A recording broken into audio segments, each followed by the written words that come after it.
El juzgado de garantía de Santiago decretó finalmente prisión preventiva para el exdirector general de la PDI, Sergio Muñoz, quien está siendo investigado por violación de secreto en diversas investigaciones y también por causas de lavados de activos.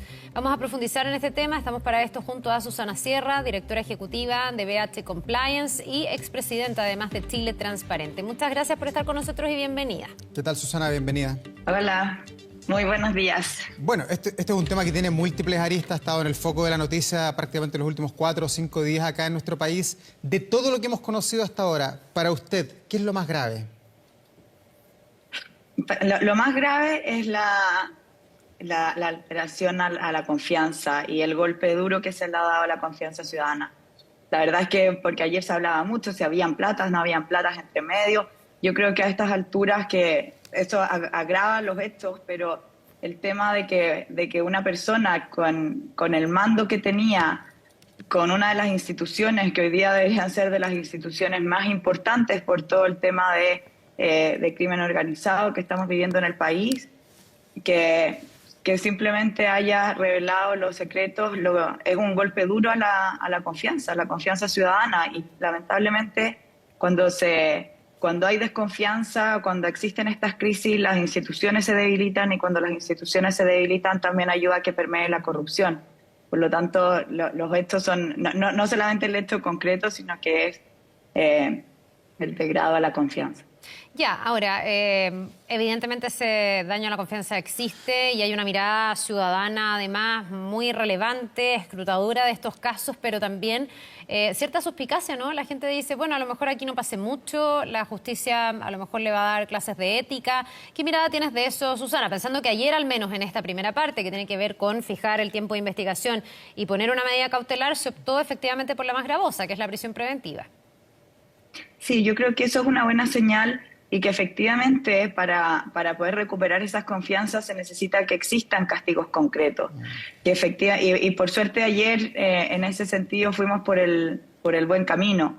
Pero creo que es importante también que no nos olvidemos de estos casos y algunos temas que salieron ayer cuando él hablaba de que él lo hacía por lealtad. También que tengamos esa conciencia. Ojo, la corrupción no es solamente un maletín de dinero pasando de manos a otros, o como a veces lo pintan o lo vemos en casos de otros países. La corrupción también puede ser un intercambio de favores, y la corrupción, con la definición de Transparencia Internacional, es usar el poder concedido en beneficio propio, y en este caso se está dando. Por lo tanto, creo que es muy importante, primero que nada, que ojalá todas las instituciones, no solamente la PDI, porque este caso salió en el fondo de rebote por el caso Audios, donde se descubre algo, se empieza a investigar, pero ojo que temas como estos también pueden estar pasando en otras instituciones, y por lo tanto es importante que todos piensen qué controles tienen para que este tipo de cosas no ocurra, que existan controles cruzados. Cuando una persona tiene mucho poder y nadie la está mirando, tendemos a ver que la corrupción permea. Es lo que ha pasado en las municipalidades con los alcaldes,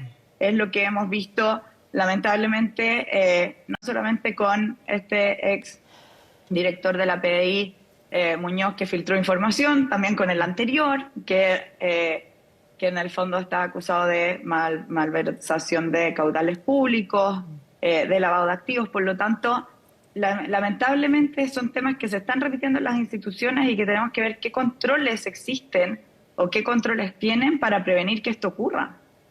Susana, y en ese sentido, y tomando un poco lo que dice en sus palabras, ¿usted cree que este caso es aislado, a pesar de que tiene muchas aristas? Veíamos ayer cómo el fiscal relataba que habían vínculos con el caso Enjoy, con el caso Dominga, vínculos con el caso Guevara, con el caso Terralba y un montón más. ¿Usted siente que eso está acotado a la figura de Sergio Muñoz, a sus contactos con el abogado Luis Hermosilla, o aquí estamos hablando de una red de corrupción de cuello y corbata, como lo planteó anoche la ministra Camila Vallejo?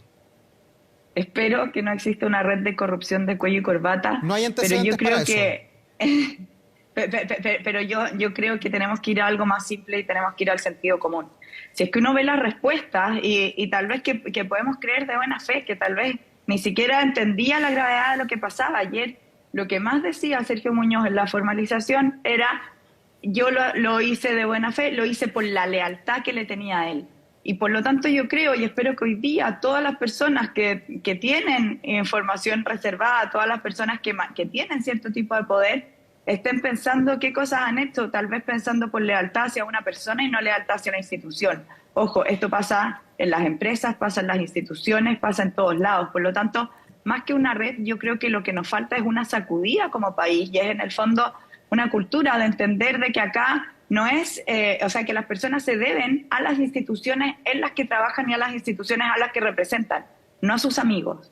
Entonces ayer cuando él hablaba tanto de lealtad hacia el abogado Hermosilla, yo me preguntaba, él estaba a cargo de una institución, él debería haber tenido lealtad hacia su institución. Entonces yo creo que es más simple que hablar de una red de corrupción, es hablar de decir cuántas personas no entienden ese concepto de cuáles son las funciones de su cargo, a qué se deben y qué información que no pueden revelar y que tienen que en el fondo ser fieles no a sus amigos, sino que a los cargos que representan. ¿Hay forma de prevenir alguna lección que deje esto para que en el futuro no se dieran casos similares? Aquí uno siempre se pregunta qué hubiese pasado si es que ese celular no se hubiese requisado por otro tema, digamos, en otra arista, que es el caso audios. Nunca hubiésemos conocido esto y se hubiese seguido filtrando información desde la Policía de Investigaciones, que es de las instituciones más relevantes en la persecución del delito. Parece hasta una paradoja. ¿Se puede hacer algo distinto para evitar que esto pudiera repetirse? Bueno, como yo decía, yo creo que tienen que existir controles cruzados. Creo que los canales de denuncia son fundamentales. Lamentablemente en este tipo de instituciones, y lo hemos visto en las Fuerzas Armadas con todos los casos que han ocurrido, como son instituciones muy jerárquicas, cuesta mucho que las personas denuncien, pero por eso se tiene que dar protección al denunciante, se tiene que dar anonimato. Tal vez que había más personas que sabían o que podían sospechar que algo así pasaba. Y también que existan controles cruzados y ojalá que existan, sin ir a lo peyorativo de las clases de ética, pero reforzamientos también de estos temas, como que, ojo, esto no se puede, esto se pena, y que ojalá, no sé qué tanto se puede hacer con esta información tan sensible con el director de la PDI, porque me imagino que tiene que tener mucha protección, pero en las empresas pasa, revisiones aleatorias a veces de emails, de celulares, y bloqueos para poder sacar información. Hoy día les aseguro que la mayoría de las empresas, por temas de ciberseguridad, tienen bloqueados los puertos USB, tienen bloqueados en el fondo, el poder sacar información de la empresa, y tienen políticas de protección de datos y de ciberseguridad muy estrictas respecto al compartir información hacia afuera. Por lo tanto, es lo mismo, no podemos estar ahí con una lupa viendo todo lo que pasa, pero al menos que sí exista un programa de compliance respecto a no poder sacar información hacia afuera, y uno pensaría o esperaría que los que manejan información más sensible más se atengan a eso. Por lo tanto, y lo otro que creo que es importante, y acá ya es un llamado a la ciudadanía, porque generalmente cuando vemos estos casos tendemos como a aislarlos en la persona, y ahora está todo centrado en Muñoz, pero espero que todas las personas que alguna vez se han debido a un amigo más que a su cargo, hoy día estén haciendo, espero, un análisis de conciencia. Generalmente cuando salen estos casos también ayudan para dar cuenta de la gravedad de los hechos y que se dejen de cometer tal vez conductas que otras personas pueden haber estado cometiendo. Y a futuro, Susana, las conexiones que tenía el abogado Luis Hermosilla, esta información privilegiada en varios casos pero muy mediáticos y muy importantes en nuestro país, ¿cuánto puede afectar para adelante la imagen de la justicia, teniendo en cuenta de que queda claro a partir de lo que se dice ayer, de que no hubo debidos procesos, de que no hubo igualdad ante la ley entre imputados por casos que fueron sumamente mediáticos, que fueron enjuiciados además en su minuto por la opinión pública? ¿Esto podrá tener una incidencia para adelante si es que existen en el país otros Luis Hermosillas bien contactados con buena capacidad de recibir información? Yo creo que tenemos que tratar de aislar las personas de las instituciones. Lamentablemente, cuando personas poderosas en el fondo cometen este tipo de delitos, terminan permeando toda la institución.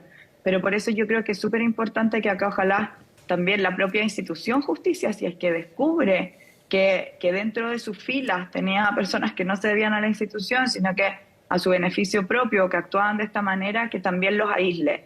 Creo que uno de los grandes problemas, y esto lo he dicho muchas veces, pero que tenemos en Chile, es que si es que son de los míos, no los toco. Entonces, nos ha pasado cuando han habido casos de corrupción con políticos, si es que son de mi partido político, no, esto es una persecución política, no hizo nada malo. Si es que son del contrario, vamos con todo. Acá hemos visto lo mismo, vimos el caso convenios en el fondo que también son casos que estamos viviendo hoy día y que también afectan esta confianza ciudadana. O sea, lo importante es que la justicia actúe, que caiga quien caiga, da lo mismo del color que sea, pero si es que efectivamente se tienen los antecedentes y que efectivamente se comprueba que se ocurrieron los delitos, que la justicia actúe. Si es que dentro de sus filas la institución justicia descubre que tiene funcionarios corruptos, también que los saque, que los aísle.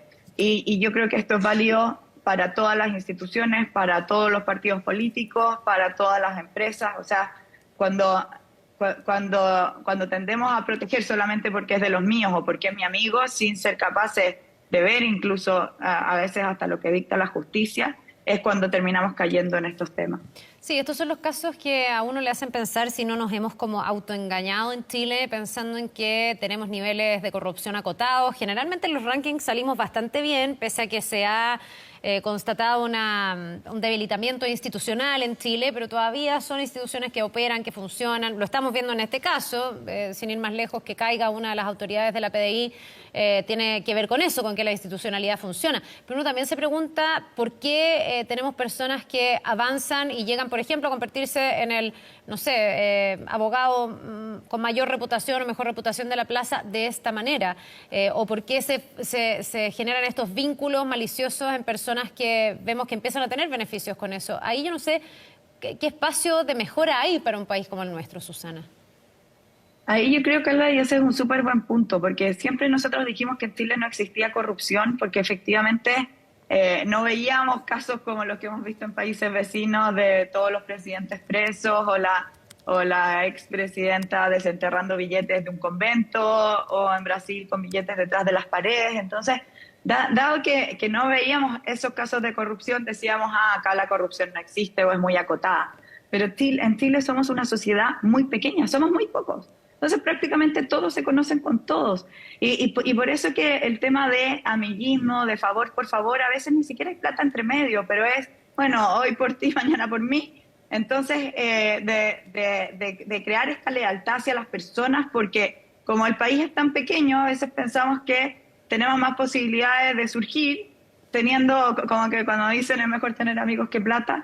Entonces, en ese sentido, creo que se da mucho y que fuimos como generando este tipo de corrupción sin darnos cuenta. ¿Por qué? Porque muchas veces no habían maletines de plata entre medio. Entonces, creo que es súper importante, y para poder cambiar esto es que tengamos conciencia, es que hablemos más del tema. No son las clases de ética, no es esto es correcto, esto es incorrecto, escriba 10 veces, esto no se debe hacer, sino que es ponerlo como tema de conversación en la mesa todos los días, que ojalá los padres lo pongan con sus hijos desde que son pequeños, porque las personas que cometen estos hechos no están pensando blanco y negro, no están diciendo esto está bien o está mal, es como un niño que copia en una prueba, no tiene la conciencia, esto está bien o está mal, lo que está pensando es me van a retar, no me van a retar cuando llegue a la casa. O sea, efectivamente lo que tenemos que hacer es entender de que la corrupción permea como el agua, de que está en todos lados y de que no son grandes temas de corrupción a veces, pero desde, a veces, no sé, pues sacarse el lápiz o cosas tan simples o cosas tan pequeñas como este caso, que puede parecer como, insignificante, le pasé información reservada a un amigo, después que él vea lo que él hace, esto ya no es tema mío, por tener lealtad hacia las personas y no hacia las instituciones. Entonces creo que un gran tema para cambiar esto de raíz es hablar, y que ojalá que no nos acordemos solamente cuando aparecen este tipo de casos, sino que todos los días. O sea, porque efectivamente acá podemos tener muchos ejemplos del día a día que nos pueden ocurrir a cada uno de nosotros cuando tenemos que tomar decisión A, B, y no está tan claro si es A, B, blanco o negro. Susana, y viendo cómo es la situación actual del exdirector de la PDI, que hasta ahora está detenido, mientras nosotros conversamos, él está detenido en un cuartel de investigaciones, pero uno sabe finalmente, porque escucha la opinión de varias personas que tienen que ver con la justicia, que litigan constantemente y aseguran de que el director va a purgar días de cárcel solamente en este periodo de prisión preventiva, y es probable que luego quede en libertad, porque no tiene atenuantes, porque puede llegar a un juicio abreviado, a una salida alternativa en todo esto. Desde ese punto de vista, ¿hay que aumentar las penas a este tipo de delitos? Así como se hizo un ayornamiento a la ley de delitos económicos el año pasado, ¿falta hacer otro ayornamiento a la ley que rige a los funcionarios públicos también? Sí, yo creo que el tema de las penas puede ser disuasivo, pero también es que se puedan cumplir. En Chile tenemos buenas leyes en general. El tema es que no se puedan como escapar de esas y que ojalá que nos acordemos de los casos, no solamente en el momento de los casos. Ayer yo misma me preguntaba, oye, ¿y qué pasó con Héctor Espinosa? Y empecé a googlear para ver si estaba en la cárcel, no estaba en la cárcel.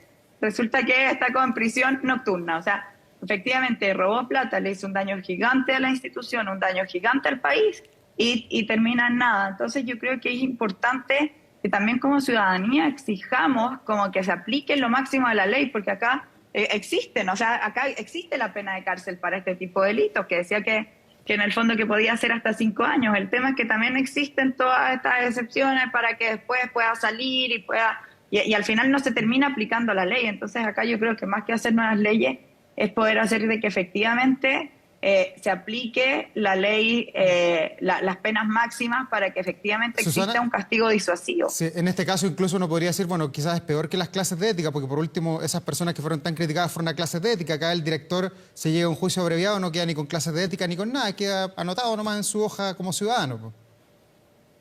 Exactamente. Entonces yo creo que efectivamente es importante que se aplique lo que existe y que ojalá, y acá la Fiscalía también está haciendo un trabajo importante, que la Fiscalía logre perseguir hasta el final y no se termine cansando, porque a veces también en estos casos se dilatan tanto y terminan quedando en nada. Todo lo que hoy día estamos viendo con el caso Convenio, también esperamos que existan responsables, también esperamos que realmente paguen con cárcel y que se aplique la ley que hoy día ya existe.